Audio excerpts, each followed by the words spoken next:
중고등학교에서 무너지는 아이들의 특징이 있어요. 네. 딱 명확하게 나와요. 지도를 해보면 지금 대구 수성구에서 센터를 운영하고 있고 제가 근무한 학교들을 보더라도 학군지 비학군지 섞여 있거든요. 종합적으로 보더라도 그리고 대치동 다 똑같습니다. 초등학교 6학년에 영어를 끝낸다는 건 틀린 말입니다. 어느 만큼 해야 되는지를 궁금하실 것 같은데 제가 이 모든 초중고 교육과정 그리고 이 아이가 마주해야 되는 그런 영어 문제들의 현실, 수능의 수준 모든 거 고려했을 때 초등학교 6학년 때까지 이거는 갖추는 것이 필요하다. 이게 뭐냐면 네, 이번 2026년도 수능에서 가장 어려웠던 과목을 꼽으면 아마 영어라고 다들 말씀하실 거예요. 그래서 저희 초등 학부모님들이 어떤 준비를 해야 될지가 가장 궁금하실 것 같은데요. 저 또한 초등 학부모로서 가장 궁금한 지점이었습니다. 그래서 오늘 아주 귀한 분 모셨는데요. 안녕하세요. 저는 EBS 강사이자 전직 교사였고요. 현재 주 효림파파의 대표로 있는 효림파파 성경이라고 합니다. 아마 저희 한 1년 전 정도인가요? 그런 것 같아요. 네, 거의 또 1년이 지났는데 수능 1등급 아이의 비율 이번에 그게 좀 깨지지 않았나요? 일반적으로 이 수능 1등급의 비율이 대략 한 6%에서 7% 사이예요. 사실 이번에 3.11%라는 다소 우리 상대평가에서도 4%잖아요. 네. 근데 그거보다도 더 적은, 저도 약간은 좀 문제가 있다 생각해요. 특히 문제가 있다고 생각하는 부분은 이 일관성 측면이에요. 제 개인적인 입장으로는 수능 문제의 난이도는 원래 거를 제외하면 뭐 전반적으로 저는 괜찮다고 생각을 하는 사람 중 한 명이에요. 왜냐하면 뭐 다양한 이유가 있겠지만 그중에 대표적인 이유를 꼽자면 대학교에 올라가서 이공계 계열이나 우리 상경 계열에서 전공 서적이 다수가 영어로 많이 되어 있죠. 그래서 그 정도를 처리하려면은 그래도 이 정도는 해야 되지 않는가라는 것을 근거로 그래서 이제 이렇게 수능의 난이도가 어느 정도는 적합하다고 생각하지만 뭐 일부 킬러 문항 이런 건 좀 어렵기도 하지만 원래 수능 같은 경우는 그 일관성을 좀 벗어난 그러니까 학습자 입장에서 대처하기가 좀 힘들었다 그런 생각을 해요. 당황했을 것 같아요. 네, 맞아요. 부모님이 가장 먼저 드는 생각은 불안이거든요. 네네. 그 불안함을 잠재워줄 오늘 그 초등 영어 학습의 모든 것에 대해서 말씀해 주시면 좋을 것 같은데요. 여전히 그 영어 유치원부터 영어 유치원 이전에 집에서 영어를 시작을 하잖아요. 네. 굉장히 일찍 시작을 해서 초등 내내도 많이 하고요. 네. 근데 영어를 꽤 오래 하는데도 중학교 딱 시험 보자마자 이렇게 무너지는 아이들이 있더라고요. 참 많죠. 네. 그러면은 그 무너지는 아이들의 어떤 공통적인 문제점이나 이유가 있었을까요? 있죠. 제가 중학교에서 4년 근무했고 고등학교에서 9년 근무했거든요. 거의 이제 9년 가까이 근무를 했는데 중고등학교에서 무너지는 아이들의 특징이 있어요. 네. 딱 명확하게 나와요. 지도를 해보면 물론 가장 쉽게 무너지는 애들 공부 안 하는 애들 네. 무너지죠. 안 했으니까. 근데 그런 애들 빼고 이제 정말 우리가 했는데. 네, 그렇죠. 정말 우리가 생각해야 될 부분은 나름 잘해 왔는데 학교도 잘 따라가고 학원을 다니건 엄마표로 하건 뭐 여러 가지 방법을 써서 잘 했는데도 중고등학교에 무너지는 이게 문제란 말이죠. 두 가지가 있는데요. 첫 번째는 노출량이 제대로 안 쌓인 경우예요. 이 노출량이라고 하는 게 사실 영어를 접한 경험의 총량이잖아요. 네. 어떻게 생각하면은 좀 두루뭉술한 아주 덜 구체적인 그런 개념 같지만 사실은 이 노출량이라는 게 한 7, 80%는 먹고 들어가죠. 그러니까 노출만 잘해줘도 영어 영상을 포함해서 영어 영상뿐만이 아니라 음원이나 예를 들자면 영어 읽기 같은 부분을 제대로 채우기만 하면은 사실 중학교 때 학습하는 건 무리가 없어요. 충분히 처리하고 남을 그 정도의 실력은 된다라는 것이죠. 그래서 듣기로 시작하시고 그 다음에 읽기량을 충분히 쌓는 것. 그리고 오늘 이제 추가해서 한 가지 더 말씀드릴 부분은 제가 교사로 이 무너진다에서 딱 겉으로 드러나는 부분이 바로 이 글쓰기예요.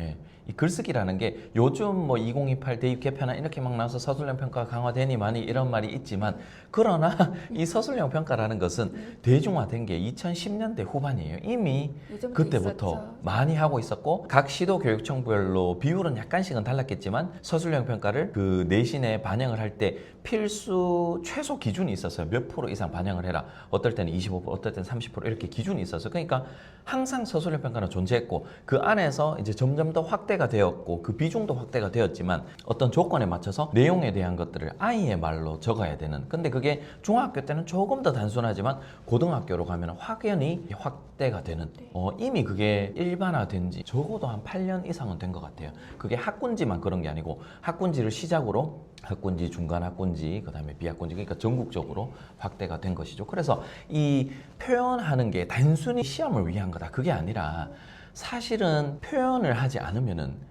영어가 어느 정도까지는 올라갈 수 있지만 그 어느 정도라 하면 한 중급 수준까지는 올라갈 수 있지만 표현하는 연습, 즉 말하고 쓰기가 단순히 시험을 위한 게 아니라 그걸 하지 않으면은 꽤나 높은 수준까지 올라가기에는 한계가 있다. 왜냐하면 언어라는 거는 사용해야 되잖아요. 요리든 운동이든 뭐든 해봐야 되죠. 내가 직접 계란을 굽더라도 그걸 구워봐야 되고 고기를 이게 이분하게 익었는지 실제로 구워보고 먹어봐야지 그걸 그냥 단순히 흑백 요리사에 나오는 것처럼 저렇게 하고 버터를 저렇게 얹어가고 옆면을 시어링을 하고 이렇게 하면 되는구나 생각하고 보기만 하고 즉 인풋만 쌓는 걸로만은 어느 정도 수준까지 흉내는 낼 수 있지만 정말 높은 수준까지 올라가기에는 해보지 않고는 힘들다라는 것이죠. 명확하게. 그리고 한 가지 추가해서 말씀드리고 싶은 것은 이 영어를 사용하는 경험이 필요하다고 말씀을 드렸는데요.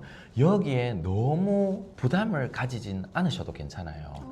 예를 들자면 아직까지 아이가 머릿속에 쌓인 인풋이 즉 영어에 대한 노출이 듣기나 읽기가 그렇게 많지 않다라는 것이죠. 그러면 여기서 그렇게 많지 않다라는 건 영어 노출 초기 혹은 초기에서 중급으로 넘어가는 그 정도 수준 아직까지 아이의 힘으로 뭔가를 뱉어내거나 쓰기가 힘든 수준에 있어서는 영어로 말을 한다거나 예를 들어 화상을 한다거나 원어민 수업을 한다거나 단기 유학이나 캠프를 간다든가 이런 것들이 굳이 필요하지 않다라는 거예요.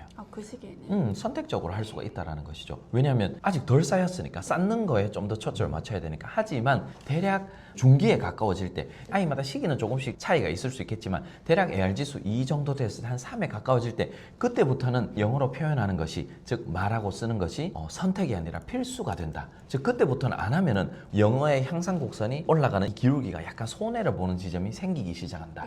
라고 말씀드릴 수 있을 것 같아요. 네, 저도 항상 궁금했던 건데요. 학군지에 살고 있지는 않았는데 그러니까 늘 들리는 말은 중등 때까지는 이렇게 고등 영어를 끝내놔야 한다라는 그 이야기가 많이 들리거든요. 그러면 실제로 그 학군지에 있는 아이들은 그렇게 하고 있을지도 몰라요. 네네. 근데 비학군지에 있는 이제 학부모님들은 그렇다고 하는데 저 아이들과 경쟁을 하려면 결국 만나야 되는 아이들인 거잖아요. 우리 아이도 그렇게 해야 되지 않을까라는 그런 부담감이나 불안이 있으실 것 같은데요. 이 말의 진짜 의미, 그러니까 우리가 더 그 집중해야 되고 주목해야 되는 부분이 어떤 거라고 보면 될까요? 학군지에서 이런 말이 들리면 왠지 모르게 마음속 깊이 불안감이 생기거나 충분히 그럴 수가 있다는 것이죠. 그런데 저는 여러 아이들을 봐요. 지금 대구 수성구에서 센터를 운영하고 있고 제가 근무한 학교들을 보더라도 학군지 비학군지 섞여 있거든요. 종합적으로 보더라도 그리고 대치동 다 똑같습니다. 초등학교 6학년에 영어를 끝낸다는 건 틀린 말입니다. 중학교 3학년 끝날 때쯤 수능 영어를 끝낸다는 것도 틀린 말이라고 할 수 있어요. 틀렸죠. 왜냐하면 만약에 그렇게 되면 수능 1등급이 차고 넘쳐야죠. 그러면 그렇게 많이 학군지 아이들이 살고 있고 그렇게 많은 아이들이 학원을 다니고 있고 끝낸다고 하는데 조금 더 들여다보자면 수능 영어를 우리말로 해둔 거를 보면 초등학생 및 중학생이 이해할 수 있는 수준이 아니에요. 일부 지문들은 당연히 이해할 수 있죠. 하지만 수능이라는 것이 대학교에서 얼마나 공부를 잘 소화할 수 있는가 영어 측면에 있어서 그걸 보는 거예요. 그 능력을 보는 거잖아요. 그러니까 한마디로 고등학교 졸업할 때의 즉 대학교로 들어갈 때 그 시점에 역량이 딱 맞춰져 있어요. 그러다 보니까 안에 있는 내용 자체가 초등학생, 중학생이 소화할 수 있는 문제들은 적다라는 것이죠. 일부 좀 쉬운 것들은 처리를 할 수 있을지라도 힘들다라는 것이죠. 그리고 중학생들은 조금 더 할 수 있을지라도 우리가 흔히 생각하는 영어를 뗐다. 그 원리가 먹히지 않는다는 것이죠. 그래서 보통 학군지에 가면 대치동이든 대구 수성구든 해운대구도 초등학교 6학년 때 영어를 끝내고 수학이나 그 다음에 국어에 좀 더 집중을 하겠다. 결국은 거기에 뒤통수를 맞죠. 그렇게 하는 친구들이 꽤 있거든요. 아니구나를 빨리 깨우치고 계속해서 영어를 하는 아이들은 그래도 괜찮지만 반대로 그거를 초등학교 6학년 때 혹은 중3 때까지 이렇게 했으니까 영어를 좀 등한시하는 애들은 결국은 1, 2년 정도 영어를 소홀히 하고 다른 거에 집중하다가 영어가 급 하락하는 현상을 맛보거든. 그래서 다시 그걸 회복하려면 생각보다 시간이 많이 걸리고 그게 수능 때까지 혹은 내신에서 손해를 보는 경우가 많죠. 이거는 제가 동의를 할 수가 있을 것 같아요. 초등학교 6학년에 영어 자체를 끝내는 거는 불가능해요. 불가능하고 팩트라고 할 수가 있는 것이죠. 그런데 초등학교 6학년 때까지 이거는 갖추는 것이 필요하다. 이게 뭐냐면 머릿속에 영어 체계와 영어 감을 갖추는 것은 필요하다. 왜냐하면 이제 중학생이 되고 그 다음에 고등학교 올라가면 아무래도 초등학교보다는 뭔가 여유가 확연히 줄어들어요. 제가 말씀드리기로는 그래도 중학교 때까지는 최선을 다해서 읽을 수 있는 시간은 조금은 있거든요. 시험도 있고 뭔가 다른 여러 가지 있는 것들 저도 잘 알고 있습니다. 그래도 무언가 영어가 부족했다면 조금 더 거기에 초점을 맞춰서 할 수 있는 여력은 중학교 때까지는 있다고 할 수가 있겠지만 그래도 바빠지는 건 사실이에요. 또 중학교 때 문법이 시작이 돼요. 네. 본격적으로 문법 학습을 하게 되고 또한 조금 더 어휘를 학습해야 되는 양이나 독해나 이런 구문 같은 부분들이 좀 더 많아지는 그런 학습이 본격화되는 시기라고 할 수가 있죠. 그런데 그 학습을 제대로 할 수 있으려면은 한마디로 내 아이의 머리가 그 학습을 받아내려면은 기본적인 영어 체계나 감이 있어야 되는 거죠. 그래서 그 감 혹은 영어 체계를 초등학교 6학년 때까지는 최선을 다해서 만들어 두라라는 것에는 강력히 추천을 드리고 싶고 그 부분은 공감을 할 수 있는 것이죠. 근데 이 부분을 초등학교 6학년 때 영어를 뗀다라고 오해하지는 마시기라고 말씀드리고 싶어요. 그러니까 영어라는 것 자체가 이렇게 거부감이 없고 조금 더 향상된 수준의 것들을 받아들일 수 있는 그 밭이 만들어져 있어야 된다는 말씀이신 것 같은데 네. 근데 그게 학부모님들께는 좀 약간 애매하거나 모호할 수 있을 것 같거든요. 네. 어느 만큼 해야 되는지를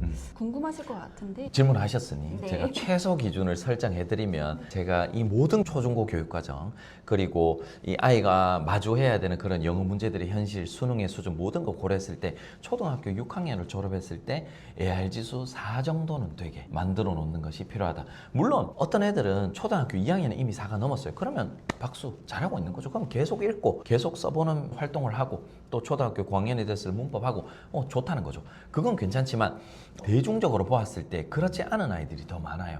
그래서 초등학교 6학년 시작이 아니라 졸업할 때쯤 되었을 때 AR 지수 4 정도, 즉 미국 초등학교 4학년 정도의 글 읽는 능력 정도는 갖춰두면은 중학교에 딱 들어갔을 때 크게 이질감이나 거부감이 없어요. 크게 부담이 없다라는 것이죠.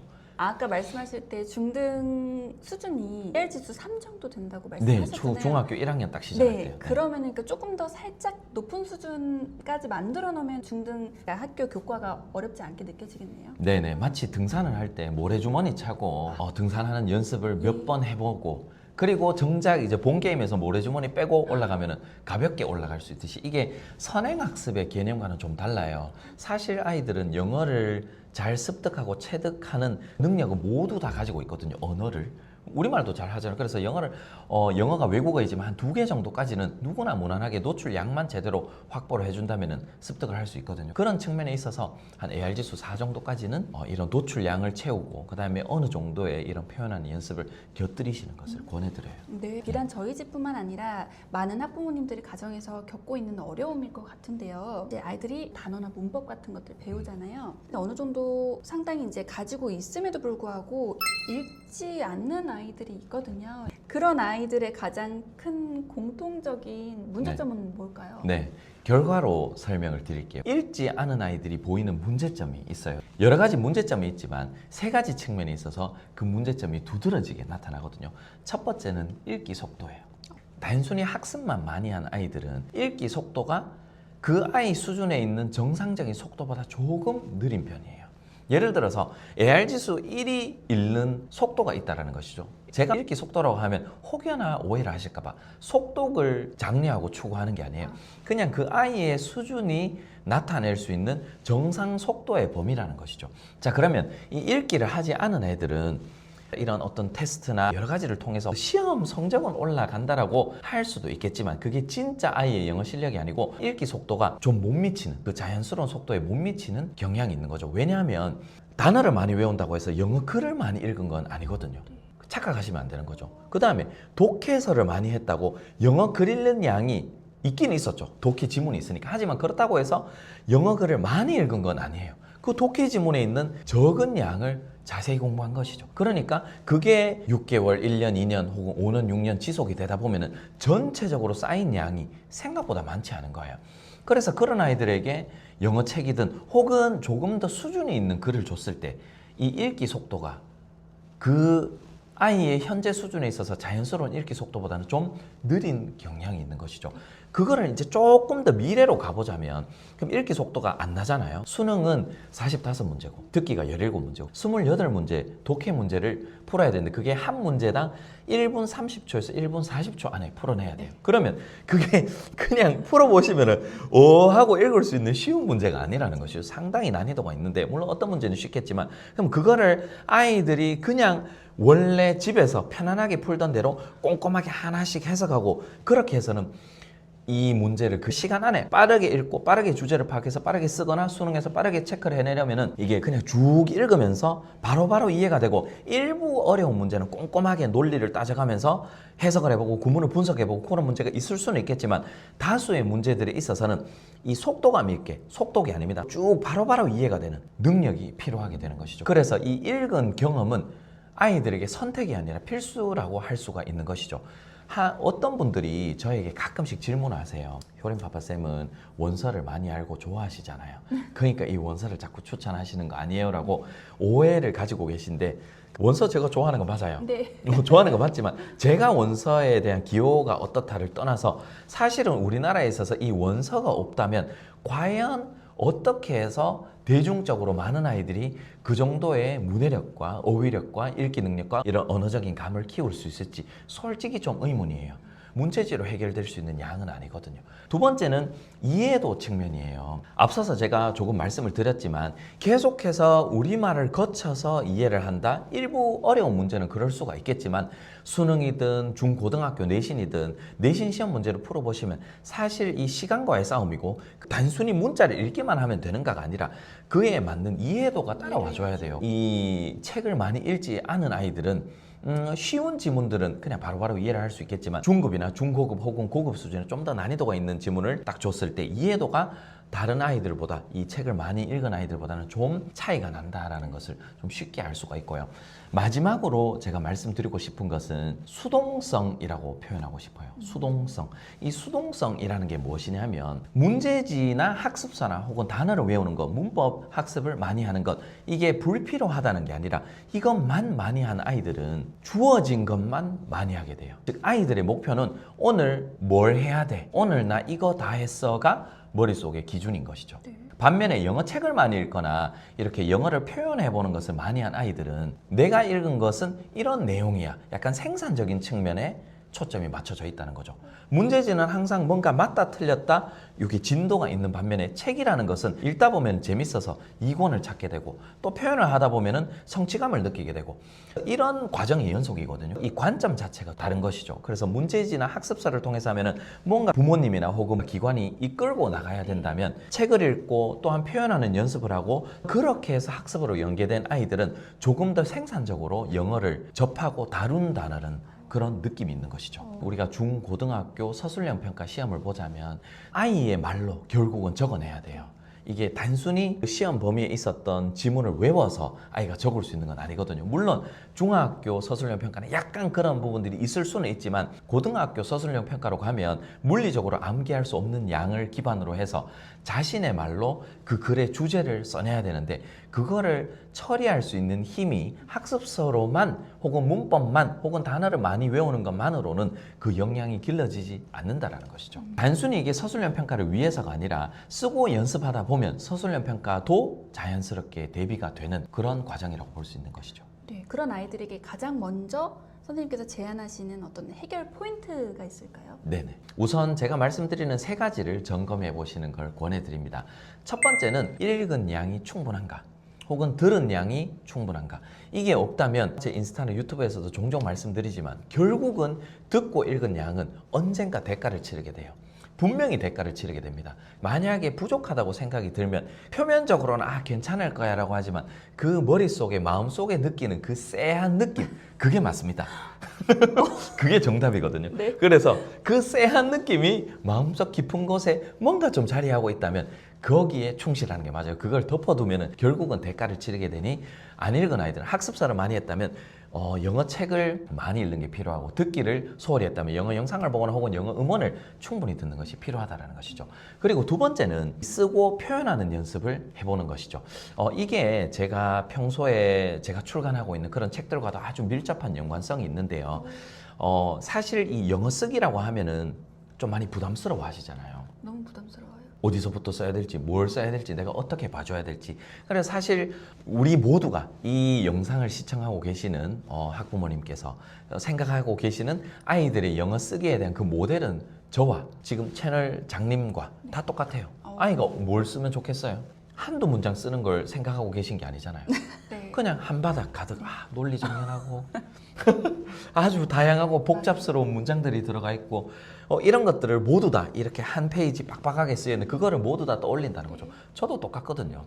그거를 하기 전에 표현해보는 연습을 하는 거예요. 그래서 제가 권해드리는 수준은 대략 한 AR 지수로 2 중반 정도가 되었을 때 그때부터는 이런 표현하는 연습을 곁들여서 하시라. 글을 읽고 주제를 아이의 말로 써본다든가 혹은 아이의 말로 쓸 수가 없다면 가이드가 있는 글쓰기 해본다든가 그냥 하면 막연하기 때문에 약간 옆에서 누군가 도와주는 듯한 그런 것들이 있는 혹은 이런 이 글을 쭉 읽고 요약하는 연습을 해보는데 그냥 하면 막막하니까 이 요약하는 틀이 있다든가 이런 가이드가 있는 글쓰기들을 충분히 해볼 수도 있는 것이죠. 그래서 결국 포인트는 한 AR 지수 2점대 중반 혹은 그 이상이 되었을 때는 영어 쓰기나 이런 표현하는 연습이 선택이 아니라 필수이고 우선은 교재 같은 것으로 활용해 보시고 그 다음에 조금 더 풍성한 글쓰기를 할 수 있으면 그때는 이런 백지에다가 우리가 생각하는 뭔가 자유로운 글쓰기를 하고 누군가에게 첨삭을 받는다든가 지도를 받는다든가 혹은 요즘 그런 챗GPT로 첨삭을 받는다든가 그렇게 이어나가면 좋겠습니다. 네. 가이드된 교재를 통해서 해보는 것이 중요하겠네요. 네네네. 네.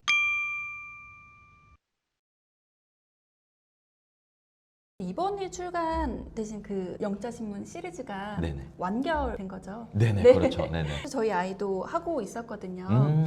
부담감 없이 하더라고요. 맞아요. 맞아요. 어떤 학년을 이렇게 두고 만드신 건 아니신 거죠? 대략 영어 수준으로 치자면 AR 지수로 2점 한 초중반 이상이면 할 수 있고요. 그 다음에 학년은 그 안에 있는 내용이 일부 언어적으로나 인지적으로 좀 빠른 애들은 초등 저학년도 가능하겠지만 제가 추천드리는 것은 초등 3, 4, 5, 6 그리고 중학생까지 딱 적기라고 할 수가 있어요. 저도 지금 말씀하신 그런 피드백을 참 많이 받아요. 네. 이게 애들이 은근히 쉽게 하더라. 부모님께서 안 가르쳐줘도 되더라. 그게 제일 중요하잖아요. 네네네. 그래서 거기 있는 걸 따라가면은 일단은 딱딱딱 해결이 되게 읽기도 아주 양질의 글을 읽고 그 다음에 쓰기가 잘 일어나게 이루어져 있다. 그런 피드백들을 많이 받았습니다. 네. 감사드립니다. 네. 그리고 마지막으로 점검하셔야 될 포인트가 뭐냐면 단어를 외우는 양이나 혹은 문법을 하는 양이 너무 압도적으로 많진 않은지 점검해 보셔야 돼요.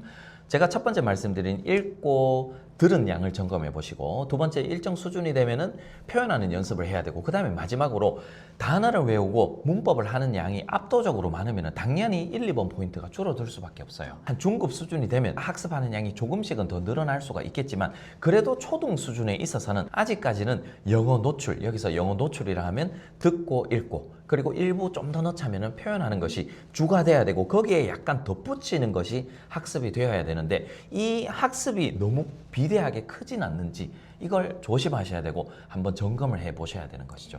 제 아이 같은 경우도 이건 제 아이만의 예시는 아니지만 그냥 제가 대표로 예시를 드리면은 영어책 재밌게 읽고 있고 이제는 어휘도 조금씩 더 곁들여서 이제 5학년 올라가거든요. 그 어휘를 외운다거나 문법을 조금씩 곁들여 하는 것이 비중이 매우 적어요. 이제 또 학습을 해도 된다라고 하면은 또 학습만 하시는 분들이 많이 계세요. 네. 그래서 이걸 좀 주의하시면 어떨까 싶습니다. 네. 일반적인 어떤 리딩 교재가 아니라 이 영자 신문 형태로 만드신 이유가 있을 것 같아요.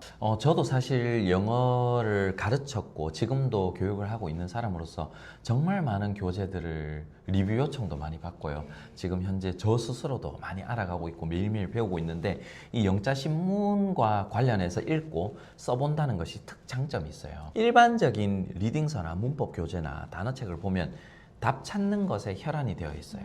물론 제 교재가 답이 없다는 건 아니에요.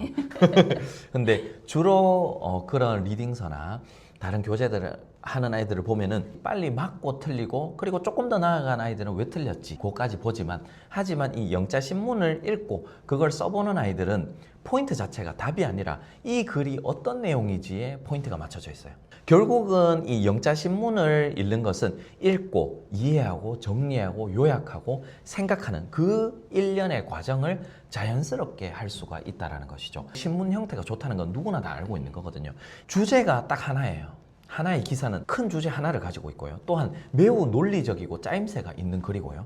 어휘들이 아이들이 확장하기가 괜찮아요. 다양한 분야에 있어서 어휘들을 접하기도 좋고요. 또한 이 논리적인 글을 읽으면서 아이 머릿속에 이런 논리력을 익히기도 매우 좋다라는 것이죠. 그런데 거기에 있어서 어떤 수준이 되었을 때 이런 표현하는 연습까지 곁들여 있다면 금상첨화인 것이죠. 이렇게 흐름이 있고 이런 식으로 요약을 해 나갈 수 있구나. 또한 조금 더 나아간다면 이런 것에 있어서 나는 이런 생각을 가지고 있어 라는 것을 한번 토론까지 의견을 나눠볼 수 있는, 그것까지 고민할 수 있는 지점을 제가 만들어 두었거든요. 이게 바로 앞으로 가장 더 중요하게 여기는 그 논서술형 대비에 최적화된 구조 아닌가요? 네네. 제가 사실 그걸 위해서 교재를 쓴 건 아니지만 네. 그것도 챙길 수 있는 그 초석이 된다라는 것이죠. 사실 제가 이렇게 쓴 것은 아이의 영어 능력 자체를 키우기 위함이에요. 그러면 영어 능력이 키워지고 또한 이렇게 주제를 쓰고 요약하는 거, 왜냐하면 그게 우리 삶을 사는 데 있어서 포인트니까.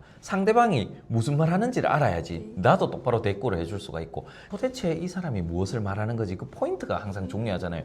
이렇게 영어를 아이들을 공부를 하고 또 우리 선생님께서 가르치시고 하시는 모든 활동들이 영어를 결국은 내가 이 삶에 있어서 잘 활용할 수 있고 그런 아이로 만들기 위함이긴 하지만 네. 내신 시험을 또 빼먹을 수는 없잖아요. 네네. 초등 때 이런 과정들을 겪은 아이들이 중고등 가서도 연결이 되는지가 궁금해요. 네. 많이들 저에게 질문하시는 부분이세요. 책을 많이 읽고 그다음에 표현하는 연습을 하고 말하기든 쓰기든 그게 과연 이런 입시로 연결이 잘 될까? 당연히 잘 되죠. 당연히 잘 되죠. 국어도 똑같아요. 미취학 때, 초등 때 많이 읽고요. 뭐 아이들마다 읽는 책의 종류는 다양하겠지만 그러면서 중학생, 고등학생이 되면 3-4-3-4 시조 배우죠. 주제 찾는 거 있어. 상징이 뭐다, 비유는 뭐다, 직유, 은유 뭐 그런 거 다 배운단 말이죠. 영어에 있어서는 문법이 있고 어휘가 있고 주제를 찾고 쓰고 이런 것들이 어쩌면 학습이라고, 그게 어쩌면 또 다르게 구문이라고 표현할 수도 있겠죠. 영어에 있는 학습인 것이죠. 그래서 초등학교 때 이렇게 영어를 많이 접하고 많이 사용할 수 있는 아이들이 당연히 중고등에서 학습을 잘할 확률이 매우 높은 것이죠. 영어를 많이 접해서 영어를 잘하는 아이들이 학습을 당연히 더 잘할 수밖에 없고, 제가 학교 현장에 있을 때도 그런 아이들이 대다수였는 것이죠. 영어를 정말 잘하는 아이들을 보면은 그 아이들을 제가 많이 조사했거든요. 조사해 보면은 어린 시절, 즉 어린 시절은 유초등 때 많이 읽고 많이 들은 아이들이 확연히 영어를 잘하더라 라는 그런 통계도 제가 가지고 있고요. 그 다음에 이제 표현하는 것은 서술형 평가. 이 서술형 평가라는 것이 내신 1, 2, 3등급을 갈라줘요. 학교마다 조금씩 편차는 있을 수 있겠지만 객관식이 1, 2등급을 가려줄 수가 없어요. 왜냐면 공부를 잘하는 애들은 객관식은 1, 2, 3, 4, 5 중에 그 어떻게든 찾아내거든요. 네. 그래서 이 서술형 평가에 좀 더 변별을 두고 평가를 진행을 하죠. 중학교 서술형 평가 문제는 조금 더 짧고 단순한 그런 경향은 있어요. 그렇다 할지라도 이 문제 유형이 어떻게 되냐 하면 이 학기 중에 수업 시간에 배운 문법들이나 어떤 구문들이나 이런 것들을 활용해서 그림 묘사하기, 혹은 글을 읽고 그 글에 대한 것을 다시 한번 적어보거나 주제를 적어보기, 짧게 요약해보기, 이게 막 고차원적이진 않아요. 근데 중학교 3학년 정도 되면 이제 서서히 좀 만만치 않은데 라는 그런 느낌이 들겠죠. 그 다음에 고등학생이 되면 이 중학교 3학년 때 배웠던 그런 문법들은 아이들이 당연히 알고 있다고 생각하고 내용에 조금 더 초점이 맞춰져요. 즉, 이 글을 읽고 이런 조건을 지키면서 한 문장으로 주제를 써라, 요약해라, 해결책을 써라, 반대 의견을 써라 라고 할 수가 있는 것이죠. 그래서 내용에 대한 것들을 조금 더 자유롭게 다룰 수가 있으려면은 단순히 공부만 해서는 택도 없는 것이죠. 그러려면은 영어 능력이 있어야 되고 말을 할 수 있는 능력이 있어야 되고 그 위에 학습이 얹어져야 되는 것이죠. 그다음에 이런 표현하는 연습들이 있어야지 이제 고등학생이 되었을 때 내신이나 서술형 평가도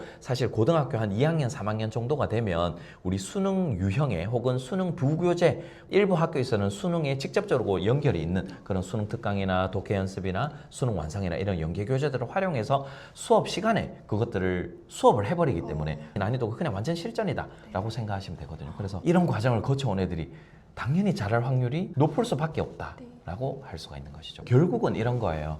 사실 뭐 앞으로 이런 논의들이 있잖아요. 뭐 2032는 뭐 서술형 수능이 도입이 될 것이다, 혹은 2040이 되면 뭐 수능이 없어진다. 뭐 아직 정해진 건 아무것도 없지만 그 다음에 내신은 또 어떻게 될 것이다. 이런 많은 소위 썰들이 있지만 학교에 있어 보면 결국 잘하는 애들은 영어를 잘하는 애들이에요. 그 초등 영어에 대한 전반적인 부분을 점검할 수 있고 부족했던 부분이 어떤 것인지 어떤 것을 또 해줘야 되겠구나라는 것들에 대한 정확한 가이드가 되었던 영상인 것 같은데요. 마지막으로 이 초등 영어 기준에서 우리 부모님들이 점검해야 될 부분을 좀 정리 한번 해주시면 좋을 것 같은데요. 네, 숫자 3개로 정리를 해보도록 할까요? 네. 숫자 3개로 네. 4, 3, 2 이 세 가지를 기억하시면 좋을 것 같아요.